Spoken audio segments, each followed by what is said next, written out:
You speak French. Ma langue est le français, je rêve et je pense en français. J'ai tendance à valoriser les gens. Je les valorise en les écoutant, en montant.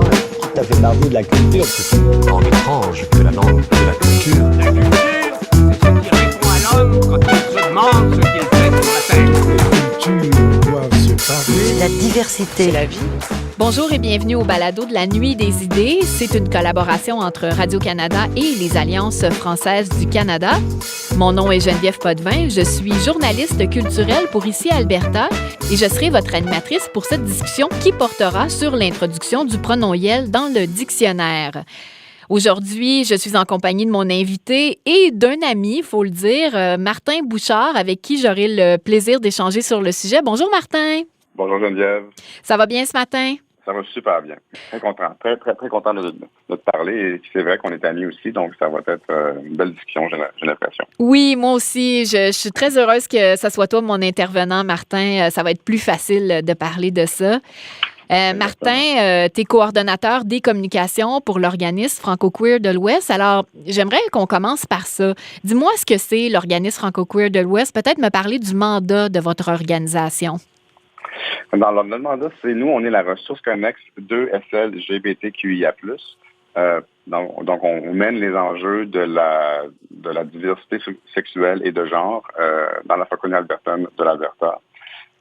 Donc, notre mandat, vraiment, là, c'est de représenter ces personnes-là dans les instances. Et aussi, on donne des ateliers dans les écoles. On a aussi des ateliers sur la grammaire neutre, le français inclusif, etc. Donc, c'est aussi intéressant de mentionner qu'on est né là, d'une demande. Il y avait une demande de créer des GSA, là, des alliances hétérosexuelles et allosexuelles dans les écoles. Oui. Auprès de FJA. Donc, FJA, qui est l'organisme Francophonie Jeunesse de l'Alberta, peut-être pour les gens qui ne connaissent pas, là. Exactement, c'est ça. Donc, c'est vraiment né d'un besoin communautaire, là. On va se demander, Martin, si la langue peut avoir un impact sur la construction de notre identité.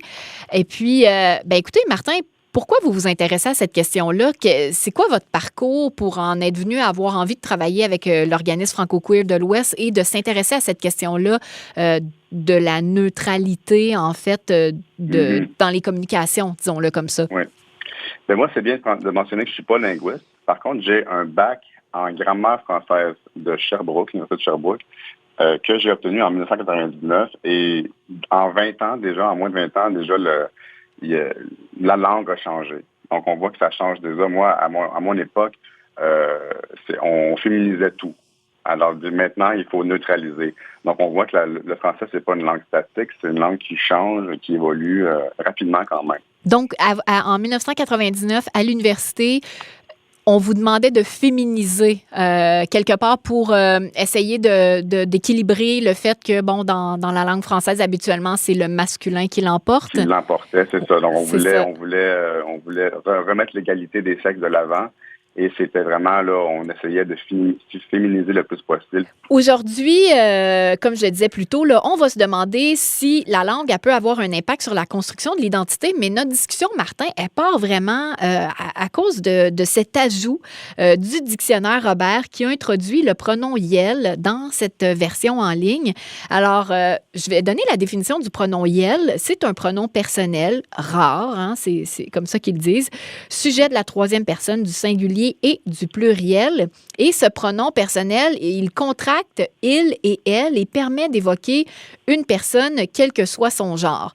Donc, ça, c'est la définition du petit Robert en ligne. Et écoutez, ça a déclenché là, un cataclysme de réactions passionnelles, particulièrement en France, il faut se le dire, où, à l'époque, là, le ministère de l'Éducation avait dit haut et fort sa désapprobation. Il a même déclaré sur Twitter que l'écriture inclusive n'est pas l'avenir de la langue française. Martin, j'ai envie de vous entendre. Qu'est-ce que vous avez à répondre à M. Jean-Michel Blanquer, là, le ministre de l'Éducation française? Moi, je suis vraiment pas d'accord avec M. Blanquer. Je crois que si le français veut demeurer pertinent, il doit évoluer. Sinon, on court à notre perte. Et je pense que ce qui est intéressant, c'est que le français, c'est pas une langue descriptive. C'est une langue prescriptive. C'est-à-dire que Les mots viennent d'une autorité quelconque et ensuite on se met à l'utiliser. Le meilleur exemple de ça, c'est le mot courriel.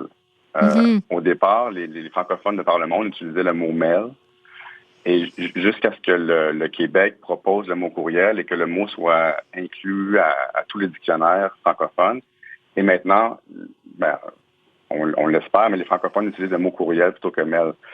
Donc, le fait que le mot yel soit inclus au dictionnaire, pour moi, c'est déjà c'est le début d'une révolution, j'ai l'impression, là. En fait, ça a tellement déplacé d'air, on va le dire comme ça, sur les réseaux sociaux, que ça a poussé là, le directeur général des éditions Le Robert, Charles Binbenet, à expliquer la décision de son équipe. Alors, je vais vous lire ce qu'il a déclaré. Alors, il dit, si son usage est encore relativement faible, il est en forte croissance depuis quelques mois. De surcroît, le sens du mot « yel » ne se comprend pas à sa seule lecture. Ça, c'est vrai, hein? Les gens, peut-être, qui ne connaissent pas, ils ne peuvent pas savoir de quoi on parle.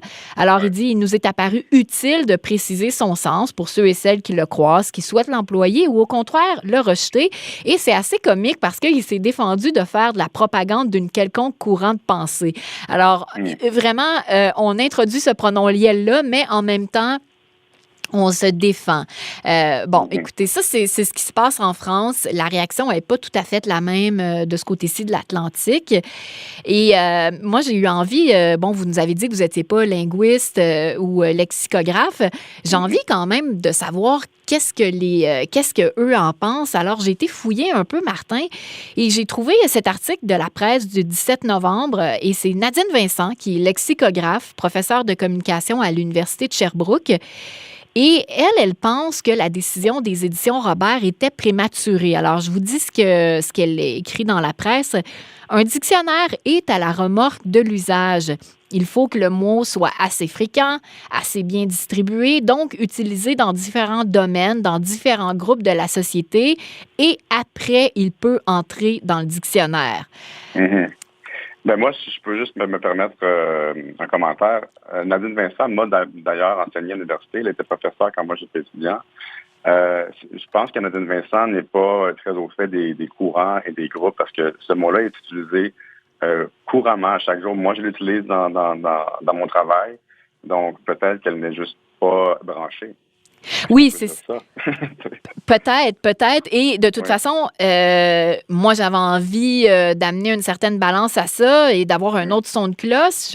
Alors, je vais vous faire entendre un extrait de l'entrevue de Jeff Tennant, qui, lui, est sociolinguiste, et professeur adjoint au département d'études françaises de l'Université Western de London. Il répondait là, à des questions de mon collègue Serge Olivier. Et voici comment lui accueille ce nouveau pronom. Pour ce que cela représente comme solution à un problème que pose la structure de la langue française pour exprimer justement la diversité de genre, l'identité non-binaire. Alors, moi, je l'accueille avec un sourire et à bras ouverts, mais en fait, finalement, c'est à la communauté des francophones de décider quel sera l'avenir de ce pronom. Qu'est-ce que vous pensez de M. Tennant ou de ses propos, Martin? Je suis quand même d'accord avec lui. Il l'accueille avec un sourire et les bras ouverts. Je crois que ça, c'est la bonne attitude à avoir quand on parle de non-binarité. Moi, je suis très d'accord avec son opinion. Alors là, vous nous avez parlé de non-binarité. Reprenons depuis le début. Explique-nous, Martin, ce que c'est une personne non-binaire. Il y a plusieurs définitions. Moi, je vais vous en lire une qui vient du groupe Interligne. Alors, la non-binarité représente les identités de genre autres que la binarité exclusive homme versus femme. Donc, les personnes non-binaires peuvent se sentir comme ni homme ni femme, comme les deux ou comme toute autre combinaison des deux. La non-binarité inclut les identités en lien avec la fluidité des genres et les personnes non-binaires peuvent s'identifier comme trans selon leur auto-identification. Donc, si on résume, là, c'est vraiment la non-binarité, c'est être à cheval entre deux genres et ça peut évoluer aussi de jour en jour, d'année en année. Donc, c'est vraiment une identité de genre à part entière, là. Il y a la collègue Mireille Langlois, qui est animatrice de Culture et Confiture là, sur les ondes de Radio-Canada ici, qui a rencontré Joël Perras et qui a écrit un texte intéressant, c'est vous d'ailleurs, qui l'a partagé avec moi. Et ce texte, il décrit le parcours pas toujours simple de l'acceptation. Et le titre du texte, c'est « Moi, Joël, non-binaire ». Je vous lis un extrait et ça va rejoindre un peu la définition là, que tu viens de nous lire, Martin. Alors, elle dit « La fluidité fait partie de mon genre. Je ne vis pas l'expérience de mon genre de façon binaire, homme ou femme. Je suis entre les deux, des fois un peu plus l'un ou l'autre, des fois je ne suis ni un ni l'autre. Et c'est une fluidité qui est comme une danse. Je trouve ça très beau. » Elle dit aussi « Ça a pris beaucoup de temps pour y arriver. Je peux dire maintenant que c'est une fluidité dans laquelle je suis à l'aise. » Alors, ça vient vraiment rejoindre là, ce que tu nous disais, Martin. Absolument. Et la façon dont elle se décrit, cette personne-là, c'est la bonne façon, dans le fond, c'est que les personnes non-binaires, il y a une danse. T'sais, parfois, elles se sentent plus hommes, moins hommes, les deux. Donc, c'est vraiment, là, comme elle l'a dit, un tango, finalement. Moi, j'apprécie beaucoup la façon dont elle se décrit, cette personne-là. Donc, tu vois, j'aurais pu utiliser Yel ici en disant j'apprécie comment Yel se décrit. C'est vrai que c'est un travail quand même, hein, parce qu'en préparant en préparant le balado, il a fallu que je revise un peu mes standards de pensée et tout ça. Mais c'est intéressant parce que ça nous fait travailler et puis ça nous tient sur le qui-vive, là, Martin. J'aime beaucoup ça. Absolument. Et c'est assez difficile, mais c'est un apprentissage. Et comme le disait M. Thomas, il faut y aller à bras ouverts avec le sourire. La langue change et évolue. On fait partie de ça, donc participons au mouvement finalement. Mais je comprends que parfois c'est difficile, mais il faut faire un effort. Et si on se trompe, ben on s'excuse et on continue. Là. C'est pas un gros drame, mais quand même, il faut faire l'effort. C'est ça. C'est l'idée, dans le fond, c'est d'être ouvert et puis d'être conscient là, de ce qui se passe autour de nous. Puis comme vous le dites, ben si on fait une petite erreur, ben on corrige puis on continue avec le sourire. Absolument. C'est la bonne attitude à adopter dans ce cas-là. Et ça nous amène directement à notre prochaine question, Martin. Pourquoi c'est plus difficile d'accommoder les personnes non-binaires dans la langue française que ce l'est dans la langue anglaise? C'est une question hyper intéressante, moi, je trouve, parce que en anglais, c'est facile, on dit they, them. Après ça, les verbes, les accords, les noms ils s'accordent avec they, them. Donc, pour eux, c'est facile, la question est réglée. En français, il en est tout autre. C'est très compliqué de parler de façon non genrée. Pensez-vous, Martin, que le français peut réellement être parlé de façon totalement inclusive? C'est très difficile. C'est très difficile. On dirait qu'on fait toutes sortes de contorsions là, pour parler de façon inclusive. Par exemple, si on dit celles et ceux, on pourrait utiliser le néopronom celleux ou celui. Donc, il y a plein de nouveaux néopronoms qui ont été inventés qui ne sont pas encore dans la langue d'usage. Et selon moi, on ne verra pas leur apparition de sitôt, mais je peux me tromper. Il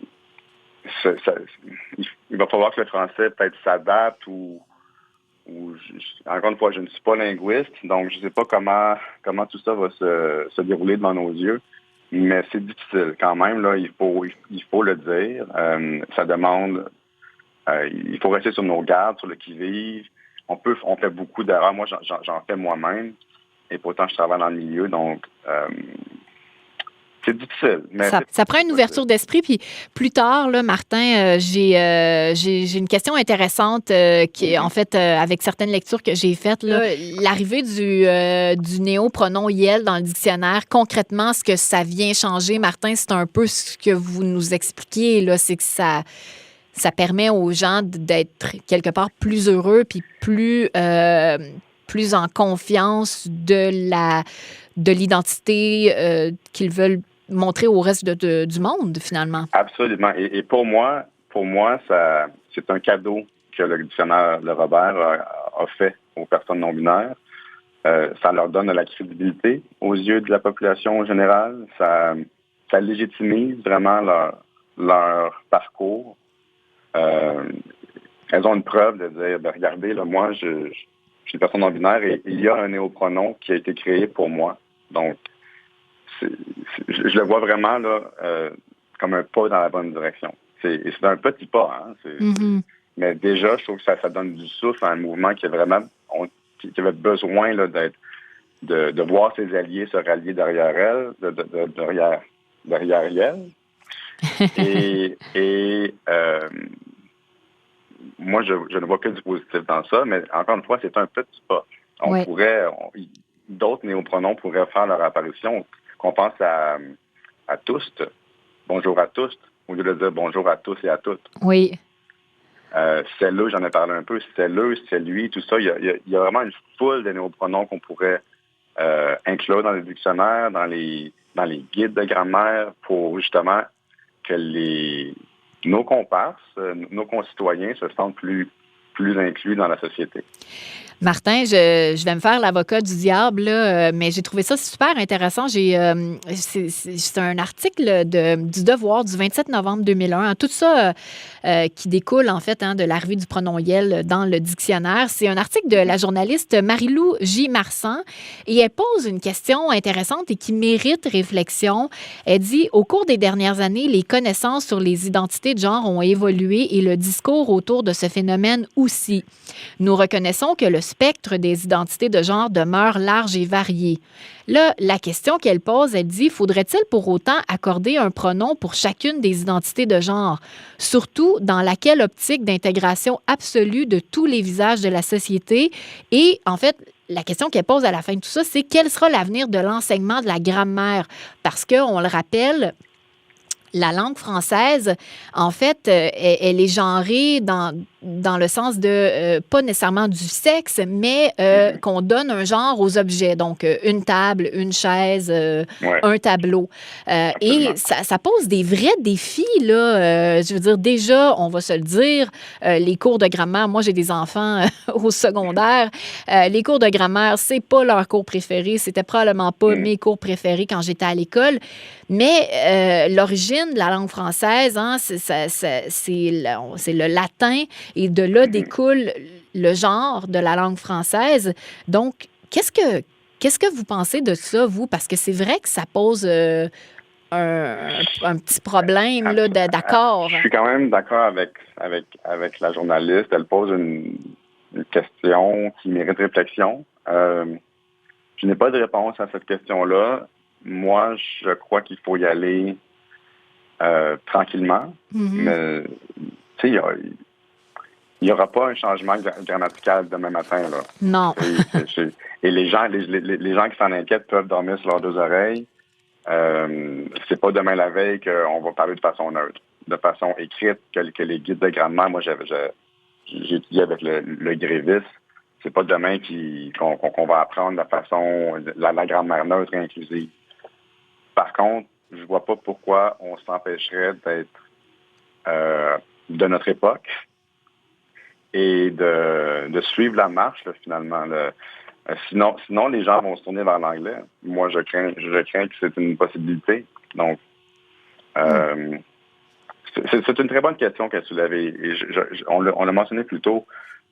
Il faut faire des contorsions parfois maladroites là, pour parler de façon neutre et inclusive. Je pense que petit peu par petit peu, on va l'intégrer dans notre vocabulaire et ça va faire boule de neige. Quand, comment, ça, j'ai pas de réponse à ça. Martin, c'est le moment où tu prends le contrôle du balado parce que tu as un petit jeu questionnaire pour tester mes connaissances. Ça me stresse un peu. OK, inquiète-toi pas. Là, on va commencer par une facile. OK. Je vais te dire une phrase et j'aimerais que tu me la redises de façon inclusive et neutre. OK. Alors, la première, elles sont satisfaites de l'atelier. Ils sont satisfaits de l'atelier. Ils sont satisfaits de l'atelier. Oui, mais là, satisfait et... Ah, ils sont satisfaites de l'atelier, je sais pas, c'est ça, c'est là hein, qu'on... C'est là que la question de la journaliste devient intéressante, hein, comment on accorde... Exactement. Alors, on pourrait dire, ils ont apprécié l'atelier. Ah, OK. Ah, ben oui, parce qu'on pourrait changer. On pourrait juste changer le mot. D'accord. Et pour avoir écrit des textes de façon neutre, il faut juste, c'est très facile, hein, à l'écrit, on dirait que ça vient tout seul d'être inclusif. OK. Une fois qu'on se donne la peine. OK. La deuxième. Ils ont aimé la chanteuse. Comment est-ce que tu rendrais ça de façon neutre? Ils ont aimé l'artiste en chanson. Ils ont aimé l'artiste en chanson. 10 sur 10. Oh, wow! 10 sur 10. Hey, c'est pas simple. C'est pas simple. Oui, c'est vraiment...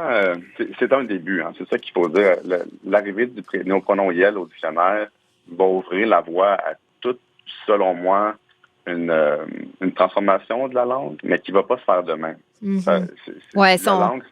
C'est une langue vivante, hein? Absolument. Absolument, et on doit s'en réjouir, sinon c'est une langue morte qui est appelée à mourir. Donc, moi, j'ai vraiment vu ça. Là, j'avais un gros sourire quand j'ai vu ça. J'étais hyper satisfait. Puis je me suis dit, enfin. Et maintenant, on peut en parler autour dans les chaumières. On peut faire un balado à propos de ça et en parler pendant 30 minutes. Absolument, c'est ça. Merci beaucoup.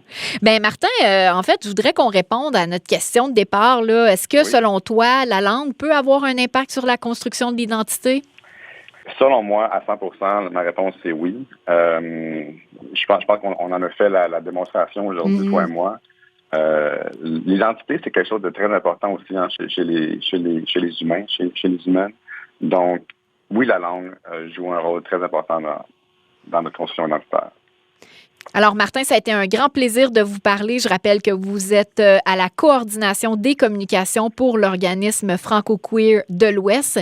Je vous remercie de vos lumières. Je m'appelle Geneviève Potvin. Je vous remercie d'avoir été avec nous aujourd'hui.